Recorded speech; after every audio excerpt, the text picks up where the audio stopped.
बिस्मिल्लाहिर्रहमानिर्रहीम। दोस्तों, civil practice में एक बड़ा ही टेक्निकल सा इशू है, लिस्पंडेंस।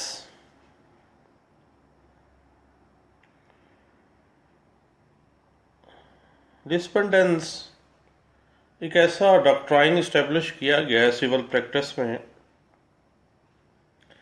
कि दौराने समात दावा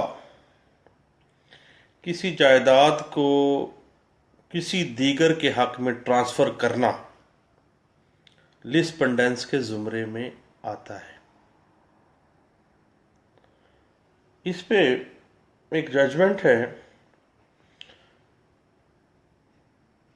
2016 YLR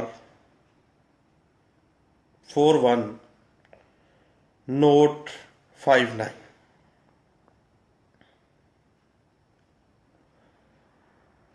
दायरी दावा से लेकर केस के फाइनल फैसले तक डिग्री होल्डर के हकूक पर असरअंदाज हुए बगैर लिस्पंडेंस का अतलाक होता है। ये रूल इस्टेब्लिश किया गया, एक प्रेसिडेंट है, नोट फरमा लें, 2016 MLD 594।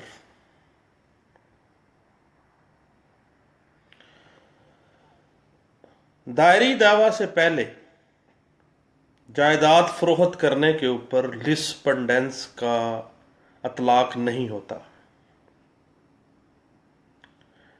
2015 CLC 223 में ये रूल इस्टेब्लिश किया गया था।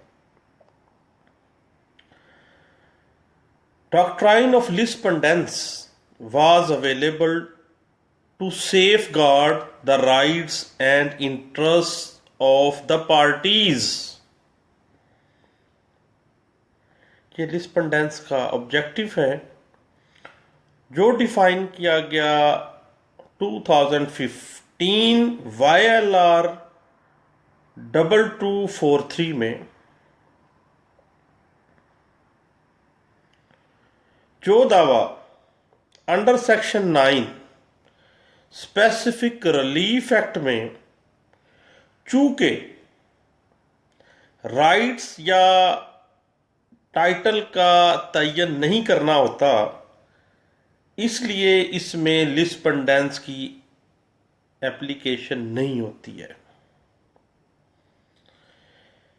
इस रूल को मुख्तलिफ अथॉरिटीज़ में, मुख्तलिफ कोर्ट्स ने, मुख्तलिफ अथॉरिटीज़ में इसको बार बार डिफाइन किया है। नोट फरमा लें, PLD 1995 लाहौर 255, 2004 CLC 616 और 2015 CLC 1116। Principle of lispendence would carry the nature of status quo regarding the right of plaintiff। ये गोल्डन प्रिंसिपल है लिस्पंडेंस का, जो एस्टैब्लिश किया गया 2014 YLR 2021 में। दौराने समायते दावा तमील मुख्तस दूसरा खरीदार उस दावे की मेंटेनेबिलिटी के ऊपर इतराज नहीं कर सकता। ये रूल इस्टेब्लिश किया 2011 YLR 2232 में। फिर मामला अपील तक जाता है। अपील चूंकि शुरू से दायर करदा दावे का ही तसलसल होती है, इसलिए अपील के फैसले तक लिस्पंडेंस का इतलाक होता है। PLD 2009 कराची 3A2 इस प्रिंसिपल की फेवर में। दौराने समात दावा, डिफेंडेंट के हक जो है उसके हक में सेल की सूरत में जो इंटरम इंजेक्शन जारी किया गया है उसके ऊपर लिस्पेंडेंस का अतलाक होगा। 2009 YLR 547 इस चीज को इस्टेब्लिश करती है। Rule of lis pendens can be used as a tool for refusal to grant temporary injection, NLR 2008 Civil 3, ये साइटेशन है इसकी। रेवेन्यू ऑफिसर और रेवेन्यू कलेक्टर के पास जो जेरे समात केस हैं उन केसेस के ऊपर भी लिस्पेंडेंस का तलाक होता है। 2007 MLD 1236 इस रूल को इस्टेब्लिश कर रही है।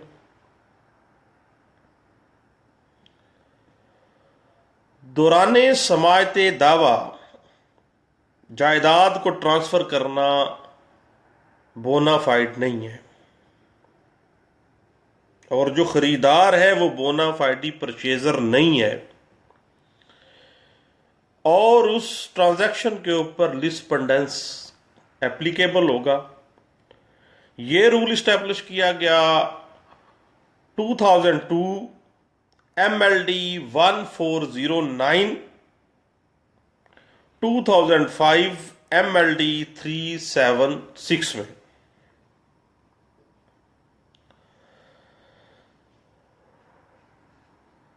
लिस्पेंडेंस के असूल के मुताबिक दौराने समात मुकदमा जायदाद खरीदने वाला शख्स अदालत के फैसले का पाबंद होता है। ये सपोर्ट करता है NLR 2005 सिविल पेज है 477। दौराने समायते दावा अंडर ऑर्डर 37 जायदाद को अगर उस दौरानिए में ट्रांसफर कर दिया जाता है तो अंडर ऑर्डर 37 के जो दावा जात हैं उसमें अगर जायदाद ट्रांसफर की जाती है तो लिस्पेंडेंस एप्लीकेबल नहीं है। ये रूल इस्टेब्लिश किया गया NLR 2005 सिविल है, पेज है 586।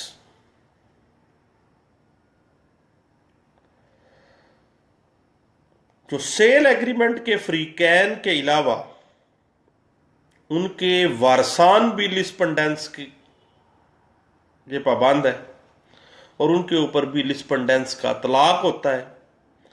इस रूल को फेवर करती है authority 2004 CLC page 616।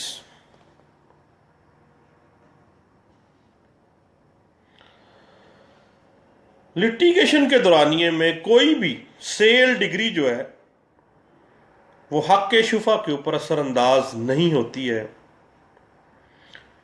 2004 SCMR 578।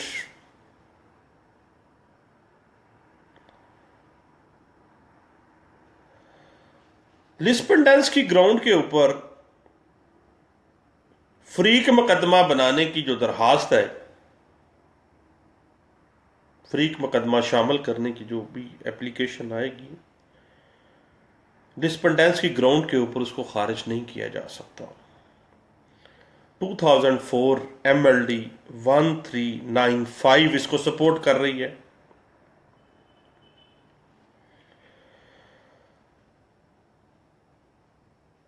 Appeal की मुद्दत खत्म होने से पहले भी अगर जायदाद खरीद ली जाए तो लिस्पंडेंस एप्लीकेबल होती है। 2002 YLR 3223 ये थे लिस्पंडेंस के चंद गोल्डन रूल्स के दौरान समाजती दावा फ्री कैन प्रॉपर्टी को सेल ना करें। एक टेक्निकल सा इशू है। आपका शुक्रिया। अल्लाह हाफिज।